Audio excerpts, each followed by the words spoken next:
Chairman Langworthy, how does having a PhD and being a professor of political science help Dr. Hardwick in the Erie County Legislature?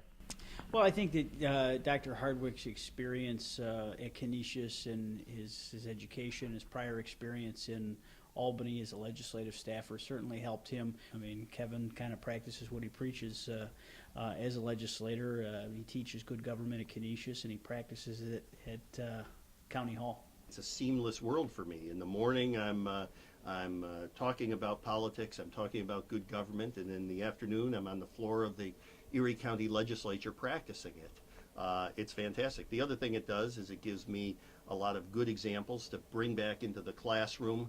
I can talk from firsthand experience. How do you balance being a legislator and a professor? It's easy to balance. I mean, the two fit right into one another. I think that a lot of the other legislators respect the fact that I do have the credentials, that I have some of the book smarts, if you will, to go along with the street smarts. You know, there's times where I know he's in the classroom, but then also there's days that he's got to be devoted to the legislative sessions, which are normally during the day, and then in the evenings he's out working his district and talking to constituents. So it's a balancing act, but somehow Kevin gets it all done. Over his last 3 elections, he's won by an average margin of 22 points. What do you think contributed to such a wide margin? When you work so hard year-round, the elections become a little easier because people understand the job you're doing for them. And I know Kevin, there's times when he puts, partisanship on the shelf to do what's right for his district. He's got a diverse district, Grand Island, the Tonawondas. There's a lot of needs in that area. There's things that he addresses as a legislator, and I think he does it a very good job. I think when I've made decisions and taken tough, controversial votes, made tough choices, I'm very good about explaining that to the people back in the district.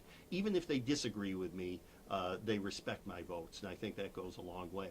In the last election, I noticed the Diet Coke for Hardwick campaign. Could you talk about that a little bit? Yeah, that's those crazy Canisius College students. I'm not sure I understand it.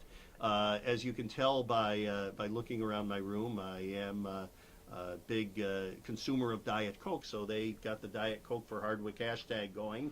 It took on a life of its own. On election night, I said, anybody got a Diet Coke? And damned if someone didn't run me up one right away. So I took my celebration swig of Diet Coke on election night.